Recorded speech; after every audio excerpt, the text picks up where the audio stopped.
All right, baby. What we have to do is call up our Canadian friend Isaac Elliott-Fisher. He knows a lot about Masters of the Universe cartoons. What do you say? Let's do it, Puddin'. But first, let's transform ourselves.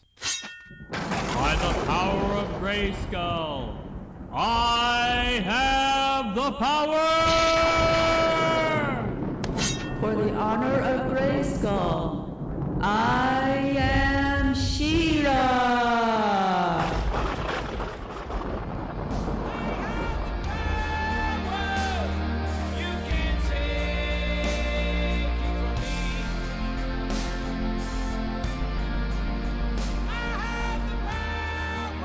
All right, in this segment, we're going to go into the He-Man and Masters of the Universe cartoon series. It was during an era of the 80s that cartoons, really cool cartoons, were coming on during the daytime as opposed to only on Saturday morning. With us is a guest that is calling in from very small town just outside of Toronto, up here in Canada, in Ontario, rural Ontario. And I'm Isaac Elliott-Fisher. I'm one of the 4 producers on the Power of Grayskull documentary, the definitive history of He-Man and the Masters of the Universe. I'm part of a company called Definitive Film, which is 3 of us, Mark Hussey, Randall Lobb, and myself. In the case of our documentary on He-Man, we brought in another person who was doing a documentary on Nintendo prior to us working with us, and his name is Robert Mccallum. He's also from this part of the country, and he was living down in Las Vegas when we were working with him, but he's actually originally from up here. And we brought him in to help us with Kickstarter and stuff like that. And he co-directed and co-wrote the documentary with Randall and the rest of us. So that movie just came out on Netflix very recently. Now, it's been said that the Mattel thought Masters of the Universe was too long of a title for a series of toys. What is the title of the documentary again? Is that the mouth? Yeah, you know what? It's funny you say that because it's a bit of a tongue-in-cheek kind of thing with us. We have more than one documentary out right now, and many more kind of ready to come out that are in various stages of production. But our series of documentaries are called The Definitive History of. So we usually have a title, The Definitive History of the brand. so it's right. So of course, because of, like you say, the long title of He-Man and the Masters of the Universe, you end up with Power of Grayskull, The Definitive History of He-Man and the Masters of the Universe. So it's an added. When the show was on, I always called it He-Man. I mean, that's it's just He-Man, right? Yeah. It was He-Man and She-Ra, really. Most kids just called it that. I mean, even if you go specifically with the cartoon, even when you look at, I might be slightly incorrect on this, so I hope I'm not, but I believe when there is a little bit of debate on it too, is that it's who were the Masters of the Universe, because of course at the time they were trying to kind of figure out how to tell the story of this brand. As we tell the story in the documentary, you see how the Mattel people didn't really know what they were selling in terms of a story. They were selling 8 figures and some vehicles and a play set, but they didn't really have a story, so they had the little mini comics that had a few different storylines in them, mostly written by Don Bluth. And then when Michael Halperin came in to write the Bible for the brand and the Bible for the cartoon, it was kind of all happening at the same time. That's when he was taking on the ideas that were also started to come through in the DC comics, where they started to add story like, He-Man being Prince Adam, alter ego, and stuff like that. But I remember when I was a kid, I grew up slightly after it being on the air, and there was a VHS that I had that was basically like some of the earliest episodes run together in kind of like almost like a feature film, where you had these interstitials with the sorceress and she was talking to camera, and then it would cut in. So it was kind of like a feature film. I can't remember the name of it, but I believe the opening credit sequence, kind of as I took it as a kid, it was He-Man and the evil Masters of the Universe, where it was basically suggesting He-Man or Skeletor and his gang were the Masters of the Universe, and it was kind of He-Man and his crew against them. But that's how I interpreted it at the time. I'd have to go back and rewatch it, to be honest. I'm feeling silly that if I don't have this fact correct. But I think that there was kind of some vacillation there. They were trying to figure out whether or not, who were the Masters. Is it all of them? So like you say, long answer about this kind of specific title thing. It's still, you just called it He-Man. When you came home from school or whatever, you're watching it, it was called He-Man or She-Ra later. You used to be watching She-Ra. You weren't calling it and the Princess of Power or something. Yes. Now, can you explain to us exactly what happened in the 1980s, why we suddenly were allowed to watch toy-based cartoons after school as opposed to only watching them in the 70s on Saturday morning. Well, specifically, it wasn't so much the time of day. That was because of syndication had sort of changed at that time. I think that had less to do with the toy-based versus non-toy-based. But in terms of the time that it seemed like the legal things happened at the same time. Yes, the legal thing. Yes. The legal things were happening at the same time as a cultural shift where channels were grouping together and syndicating chunks of time. Prior to that, obviously, like Erica Scheimer pointed out, her dad was instrumental in even creating some of the first cartoons specifically made for Saturday morning, with like Superman and stuff like that, the early Filmation stuff that was made specifically for Saturday morning. So some of the earliest stuff was coming from them. And then as pioneers, they were also one of the, like you were pointing out, the earliest toy-based cartoons, because specifically, Tom Cito tells the story nicely in the documentary, but I'll paraphrase some of it and use some facts kind of from that time. But there was this animated character called Linus the Lionhearted who was selling post-Heart of Oats cereal, which was like a Cheerios knockoff in the late 60s, right? And so that character was so popular, they made a cartoon called Linus the Lionhearted, and it had a reimagined version of that lion. Actually, he looked dramatically different between the commercials and the cartoon. But at that time, I think it was the FCC, is basically who was, up in arms about it, is they basically said that you can only advertise to children for X period of time. So you couldn't, and you definitely were not allowed to advertise them to them during a cartoon or telling a story with animated characters to sell a product. So that was a big no-no for a chunk of time from the 60s to the late 70s, early 80s. And it was when Ronald Reagan came in and he reappointed commissioner to basically change the act that allowed the market to decide how to advertise to children. Basically, they were kind of using freedom of speech and stuff like that, where he changes a reversal decision in like 81 in the Supreme Court to allow for the market to decide how to advertise to children, and basically opened up this floodgate to say, okay, you can now take a product and animate something about that product, and it allowed for that. So Strawberry Shortcake and stuff like that was happening around the same time, I believe.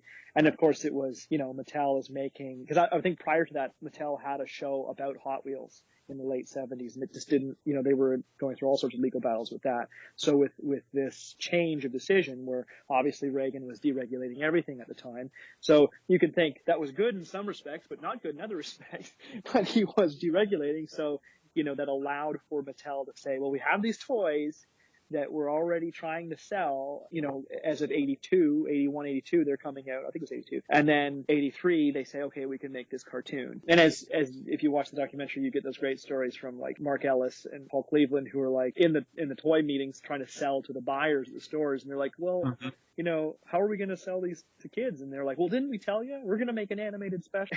And all the Mattel guys look at each other going, wait, what? We're doing what? So it was the right place, the right time, advantageous to take this thing that was kind of like throwing together Star Wars and Conan and throwing caution to the wind on a self-made brand, and then going, well, what if we added animation to it? And then they went to the American animation company, Filmation, who was already doing a commercial for Castle Grayskull. Yes. It was just because they were doing that commercial for Castle Grayskull that was fully animated, which is really hard to find. And I think it's one of the first times you really can see that in its full glory is in the documentary. And prior to that, I think it was just on some screens at a toy fair somewhere. Anyway, so that commercial comes out, and then they said, you know what, we can do, if we don't do this full animation, if we pull some tricks that they were doing, like rotoscoping and recycling animation and stuff like that, we can make this into a full-fledged cartoon show. That is one thing that I didn't know back then, was that it actually started out as toys, which now y'all probably knew that, but I thought the cartoon came first, but it was actually the toys that came first. Yeah, and I think that, as kids, none of us are paying attention to that, really. Other than if you were, 4 or 5 years old in 82 and you were buying He-Man toys, and you specifically remember not knowing what the heck they were, until the next year, then kind of getting this different version of the story. So unless you were in the right place, right time, for myself, my experience of something similar was, of course, with the Ninja Turtles, because you're watching the cartoon show on after school and on the weekends, and there's one version of the story, and then in 1990 when the live action movie with the Jim Henson puppets comes out, it was the same origin story as the comic books, which was a different origin story from the Ninja Turtles. So you're super fans and you're going, wait a minute, the Turtles are, the Splinter was a rat, not a man, like it was a different thing. It was the 80s and they were figuring everything out, and kids weren't as, they weren't going to go online and start blogs, Well, I definitely remember the He-Man cartoons because I got the DC comics when they first came out, the 3-issue series, which was very fantasy-based. Yeah. And then the comics we weren't really comics at first. They were more like little storybooks that came with toys. And that had a different twist on it. The mini comics, yes. It was a smaller, yes. And then once the animated show came out, it was drastically different, saying, why is Skeletor acting like an absolute imbecile? What is on here? But it was kind of the same formula with G.I. Joe. It ended up being half-hour commercials for toys. Exactly. I mean, in a way, when I look back at it now, especially with doing the films that we work on, I look at it fondly to say, how cool was it that you, as a kid, were exposed to this story world that was fully immersive, and then you could go to the store and you can buy all of the characters from that world, and you can immerse yourself. You could look at it that way and say, well, what a great experience, because then you have this creative play that ties into this thing that everybody loves and your buddy loves from down the street, and everybody can play together. And then the parents start complaining because they have to buy all these toys because their kids want them, and you have this nag factor, which was an industry term, and how to get parents to buy toys. And you go, so then they complain enough, and then that goes away, right? You go from the beginning of the 80s to the end of the 80s, and that rises and falls in that period of time, and to the point where, my brother is 10 years younger than me, so when he was growing up, there were like almost no toy brands on the shelves anymore. There was nothing left because nobody was playing with toys anymore, because parents had muddled up the rules so much that toy companies weren't making any money off of cartoons anymore, and vice versa, and it just kind of went away. Obviously stuff like, I think Pokemon came back in and kind of saved the day a little bit, and nowadays you have a little bit of it, but it's just recycling the same brands. They can't come up with anything new anymore. So it's nothing like the cartoons of yesteryear. I mean, we're looking at this year marks 35 years since He-Man's been on the air. Exactly, yeah. Well, and didn't they just announce they're doing a reboot of She-Ra? Yeah, that's been announced for a while. And the really cool thing that came out today, I think, was the first teaser trailer for it. And the super fans will complain and say they don't like animation or whatever, but I'm like, this is great, because this is exactly the reason why kids don't remember now what He-Man and She-Ra are. Because if you don't reinvent it for 5 to 8-year-olds again and again and again and again over the decades, you just lose the brand, right? You have to refresh it. I mean, we're talking about Superman being 80 years this year, and every generation has their definitive Superman. You can't stay in the past. You have to refresh it, so it makes sense. Exactly. No, exactly. The Ninja Turtles is a perfect example of a brand that is very skillfully recrafted itself every 5 to 10 years since 1987. Like, it's gone, or 1983 or 4 if you go back to the original. Yes, I remember Turtles being a black and white series. That's right. Yeah, that's a black and white series of comics, which was a little bit more adult. It was a great underground comic. And then that was 84, 87. They have a cartoon series on the air and toys that are huge. 88, 89, 90. It went all the way to 97. And then they rebooted it again in the 2000s, and then again in 2012, and then again this year. And they've been massively successful every time. But they're able to go back to zero with a new group of kids. And if you don't, because even Ciro Nieli's cartoon series that has come out from 2012 to the last year was 5 years, and that's it. You have to let it go. Like, it was beautifully done, but those kids have aged out. They're no longer watching your show, right? So you have to start again. So He-Man tried to do that. They did a few years of the original cartoon, and then there was some really interesting mistakes that Mattel was making at the time. They tried to do the live action movie, it didn't work.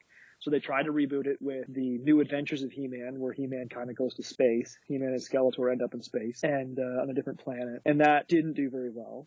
The toys were weird. It was all animated in Asia, so it had a very anime feel, which could have been successful, but it wasn't. And then in early 2000s, they tried to reboot it again. But I think that some people would say there was a time slot problem with the way that it was rebooted and stuff like that. But I think it was more the fact that they were competing with a lot of noise, and maybe it was a bit too too late, and there was, it just didn't click with kids the right way at that time. I don't think kids were really playing with toys anymore. In the early 2000s, they were kind of that was that kind of like vacuum of time when kids were only playing video or hockey or something, and that's about it. They kind of missed the boat. So if they don't do something soon with it, I think that they'll have a problem kind of keeping the brand alive. But when we look at the old cartoons, they're still very memorable. Yeah, The pictures are memorable. The style of animation is memorable, and everyone. Yeah. As soon as you talk about Masters of the Universe cartoons, what's the one thing that everyone has to chant sometime during the conversation? Oh, they have to, raise the sword and say, "I have the power." It's all about, that repeated animation. Yes, exactly. Which is I think they were. I can't remember exactly how many seconds it was, but Tom Cito, one of the animators, says, of course that show was, I think the mandate that was a good chunk, like 60 or 70 or more % of every episode had to be recycled animation in order to keep on budget. So if you could have He-Man or Prince Adam change into He-Man as many times as you could in a script, you would save yourself 20 or 30 seconds of animation that you just repeat and repeat and repeat and repeat. Those are the parts we wanted to see, so it made sense too. Yeah, and it saved a lot of money, and the kids didn't care. But I think I was slightly aware, because I was one of these weird kind of artsy kids that was paying attention to the process. But I think I was slightly aware as a little kid, even though I was watching these old VHSs. I was like, I feel like I've seen that shot of He-Man getting on Battle-Cat at least 3 times this episode. Yeah. The one where he like hops on Battle-Cat. Battle-Cat takes like a little bit of a step back, and he kind of sits on it like a horse, and you're like, yeah, or the laugh, the way that they would laugh, the characters would laugh, which we now know is synonymous with that horrible, silly song YouTube meme that they've done. But Filmation was known for that. Filmation constantly recycled their cells. And that was the hallmark of their format. And I think that people would look at that and say, oh, they're cheap, or oh, blah blah blah. They were trying to, what a cheap way of doing it. But I think what's important to remember is that right at that moment in time, even though it was still the very early 80s and a lot of cartoons were about to happen, like a lot of big cartoons were going to happen, all those animation companies were already going overseas, right? So there were almost no animation companies animating in America anymore, or North America for that matter. So it actually was quite honorable of Musheimer to do what he was doing, even though we look at it and go, oh, we scoff at it and say it was cheap or whatever. It was the only way to keep those people employed in America, was to say, okay, we're going to do the show like this to save enough money that we can pay these people the wage that we can pay them in America, or we have to pay them here. And the way that he built the syndicated system, because prior to that, they were selling chunks of shows and then laying off his whole staff for a chunk of the year, every single year, because the shows were just made in these chunks and they would all get laid off, right? So then if he did 65 half-hour episodes and syndicated the whole TV year, then they could actually keep that whole staff on year round. Not only was he pushing the market to buy shows for whole lengths of time so that they would be on after school every single week, that also resulted in keeping people employed that whole year round, and he was recycling shows enough that he could, get them still to do it that in the country. Because obviously right after that, He-Man was going over to Asia. And I think that it's actually shows like Thundercats is a good example of, because that was happening right around the same time or right after.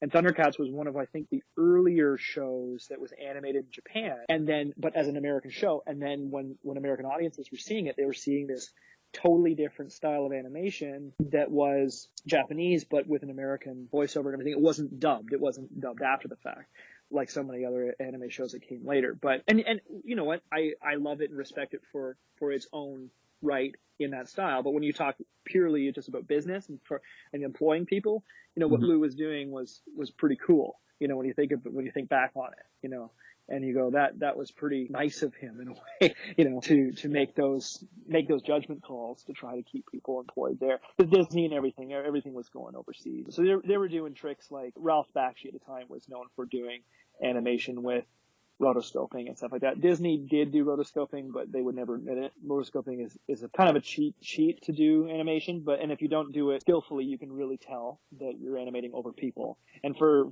those in the audience that don't exactly know what I mean when I say rotoscoping, essentially the process is you shoot real actors or real people, black and white film usually, and you would print each frame of that animation onto a larger cell sheet, and then you would trace over top of those humans and get the motion. So that the hard part of the animation, you would get the motion frame by frame by tracing footage of people.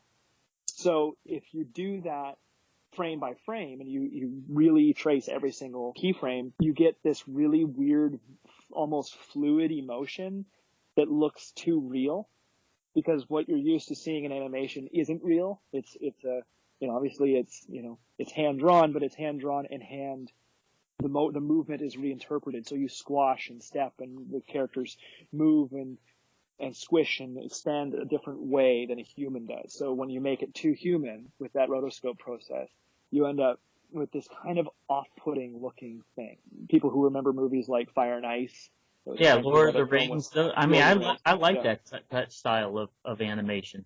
I love it, but it has this kind of place. Wizards. Wizards was a great one. But now if you look at Wizards or you look at Lord of the Rings with Ralph Bakshi, the characters that are not rotoscoped look more like animation, right? Like especially with Wizards, when you have like the little elves. Very obvious. It's very obvious when you have these two different forms. Now Ralph Bakshi even went further, where he not only was rotoscoping, he was also taking a high contrast reversal film and then just printing it straight to an animation table without drawing on it, and just going, okay, all the orcs are going to be humans in costumes. So it was a bit of a cheat. But there again, I know this is going way off the topic, and we could probably go whole other episodes on these companies. The same company, Rankin and Bass, that was doing Thundercats at the time, came in and finished Ralph Bakshi's Lord of the Rings and went back to that Japanese style that they had done in The Hobbit, where they animated the Hobbit film, right? So those films have a totally different feel because they're not rotoscoped. It is an interesting, just looking at the different processes. So anyways, back to He-Man. That was definitely what Lou was doing at the beginning, and then creating stock where they would go, okay, not only are we rotoscoping these characters for He-Man, but they would also then go, okay, in these books, we can have these catalogs and go, okay, He-Man runs left, He-Man runs right, Skeletor runs left, Skeletor walks forward, or whatever, and then you can reuse almost the entire episode is almost all from those stock catalogs, just rearranged same footage, so that you could save money. And then they were allowed, say, 10% of new animation in that episode. Or you could say, do a whole episode with only stock animation and save up, and you can have 20% the next episode. So you see what I'm saying? So you can move around your percentage point to get a little bit more on this special episode. And then, which is why when you look back on the whole catalog of He-Man, is you every once in a while would get these episodes that feel really unique. And then everyone and all the other episodes in between are like, well, I've seen all of this footage before, even though it's rearranged in a slightly different story. It was a unique way to try to save money. What's also unique is the personnel that was used for writing and creating. Tell us a little bit about the writers and how they end up being gigantic writers in their own right, not just in animation. Well, this is just it. I mean, he did have staff writers that were on staff there that were kind of churning out the bigger pieces, or they were working with kind of like eventually those same staff writers would carried on to do, like, say, the whole development for She-Ra, because once He-Man kind of got off the ground, they went into She-Ra with this group of people already in place. So people like J. Michael Straczynski and that's huge. Oh yeah, huge names, right? So he came on to He-Man partway through because he had seen the cartoon, and he came in and started writing. So and then he got brought in. But like guys like David Wise, again another legend in animation writing, were basically just work for hire people who came in and wrote a couple of episodes, spec scripts or whatever, because there was just so much. You're talking 65 episodes a season. There's a lot of writing to go around, and some of them it's funny because some of them look back on it fondly and some of them don't. But it was a great melting pot for these writers to come in, because of course if you remember at that time, Dungeons and Dragons was a huge thing. Conan the Barbarian was under kind of another resurgence since the 30s. It's up and down. There's a whole documentary we've done on Conan the Barbarian, by the way, which I'll tell you about later.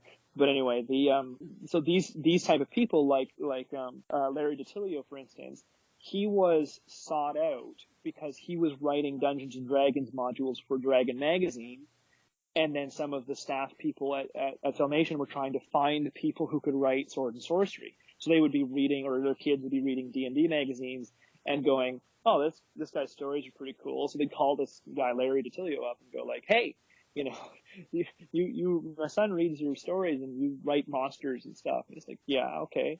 And they come in and they write in this sword and sorcery / sci-fi fantasy mix, which was, I think that was that perfect chemistry soup at that time, at that place, coming off the late 70s when that was a really hot thing. Like Frank Frazetta was really big, you know, who's one of my favorite artists of all time.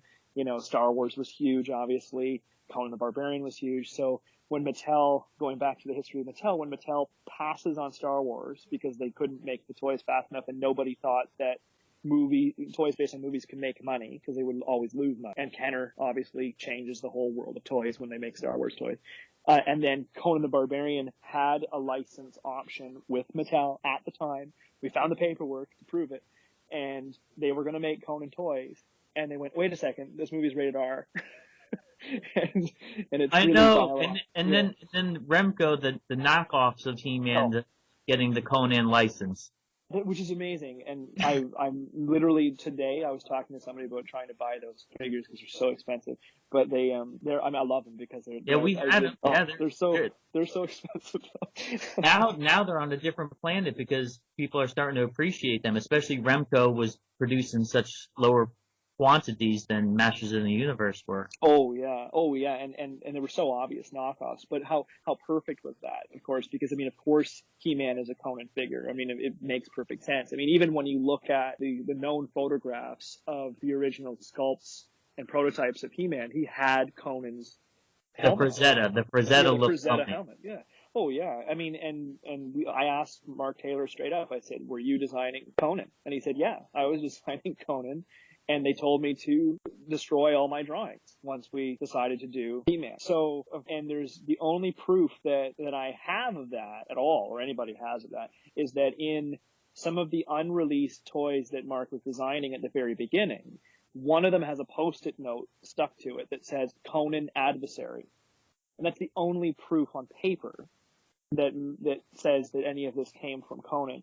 But when you look at his earliest He-Man the drawings, especially with the bad guys and stuff prior to it becoming the He-Man line, if you look at the history of Roger Sweet and Mark Taylor, it's kind of obvious that he was really drawing Conan because they looked almost exactly the same as like Neil Adams' Conan from the Conan Marvel comics, right? And the early comic stories were more of a Conan type fantasy, a Robert E. Howard. Well, not only that, because the first of all, the packaging people told Rudy Obrera to rip off Frank Frazetta because they couldn't afford Frank Frazetta. Mm-hmm. And those comics written by Don Bluth, those little mini comics stuck in the toys, they were inked and drawn by Alfredo Valcala. And Alfredo Valcala was famous for inking John Buscema at Marvel on all the Conan books. And mm-hmm. Whenever Alfredo did those, they were gorgeously inked. So even the actual artists working on the thing, it was all, based on that. So, but how cool is that if you take Conan and you mix it with Star Wars and then you get He-Man? Now, if you took out the cheesy naming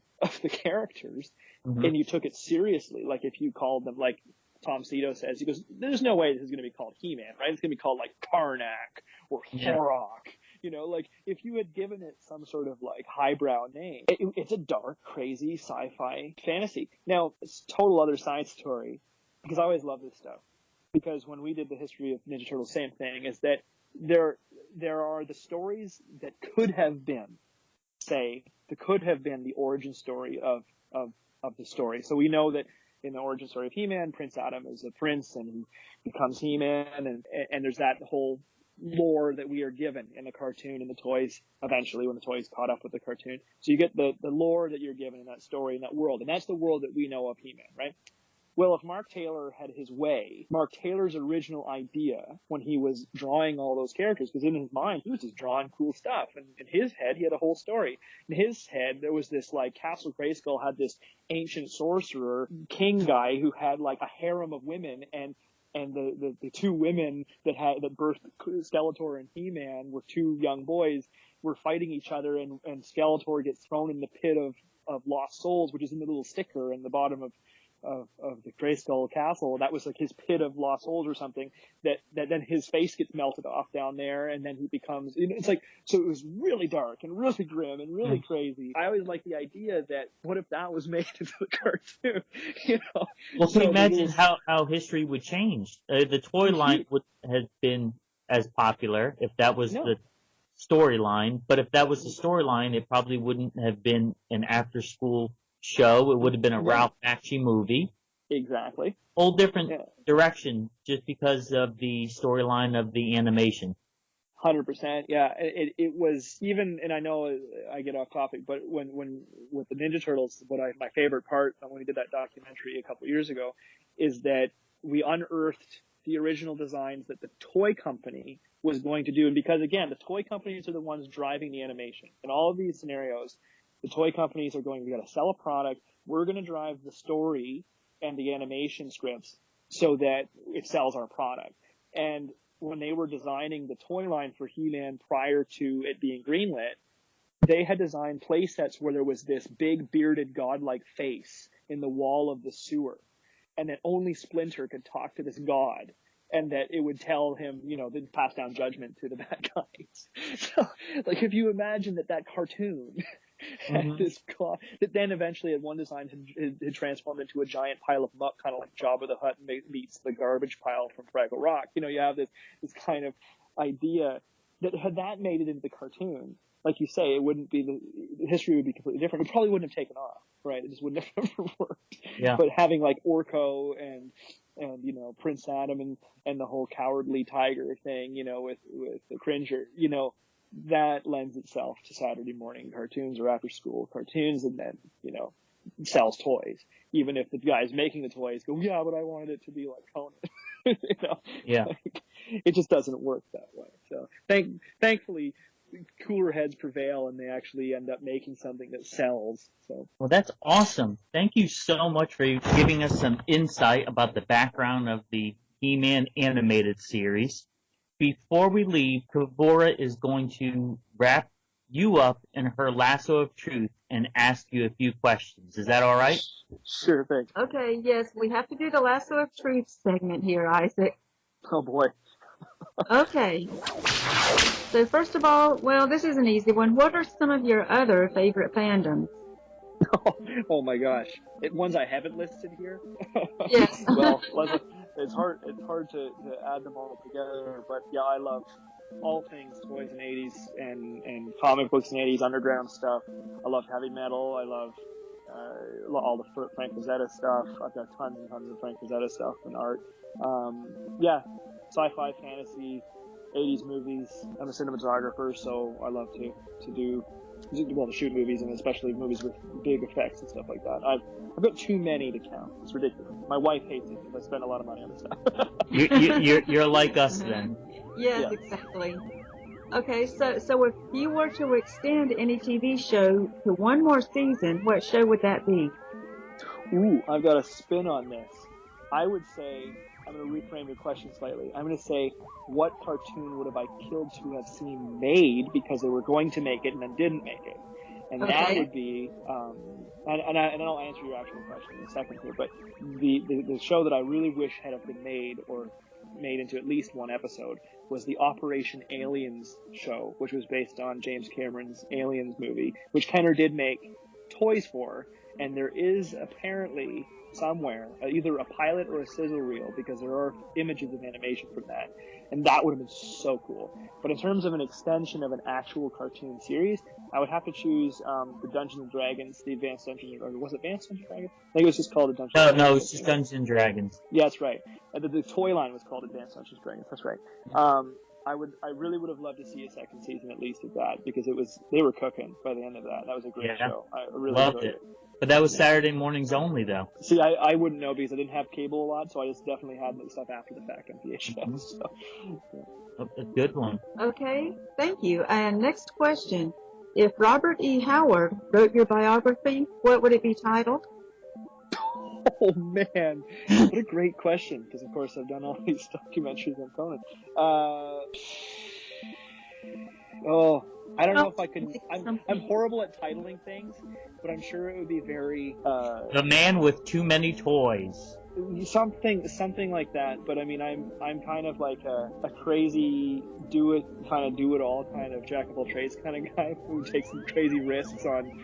I can just do it. So if I had some sort of element of that in that title, I just wish I've read a lot of Robert E. Howard, and I wish I could put into words, but nobody can do words better than that guy. He was the best. Wish I had a better title. Next question. You have been handed the keys to a fictitious vehicle of your choice. What is it? Oh no. Oh man. I don't want to say anyone that's too obvious. Because everybody's going to choose the DeLorean or Ecto-1 or something like that. Okay. I know exactly which one. I would take Deckard's spinner from Blade Runner. Oh, Wow, yeah. that's nice. Real All good right. one. Yeah. Okay, here's the last question. What unproduced underoos should have been made, and if they were made, what would you be wearing them now? Wow. Would I be wearing them now? My initial answer would have been Blade Runner, but I just said Blade Runner. Blade Runner underoos. That's nice. Yeah, I would have gone with that. Let's do another one, though. Let's do Ewoks Battle for Endor. Oh! Whoa! Did not see that one coming at all. No. Well, that was awesome. Thank you so much for giving us your time and your information. If we want to find out more about you and other projects that you're working on, where can we contact you, and what should we be looking out for? Sure. Watch for anything on the Definitive Film website, which is www.definitivefilm.com. And if you look for the Facebook page by the same name, Definitive Film, that's where you can find what we're doing with the documentaries for sure. Myself, if you look for isaacdop.ca or .com, ISAACDOP, you can see what I do. And anytime you guys want to chat, pretty much anything pop culture, give me a shout. Okay, thank you.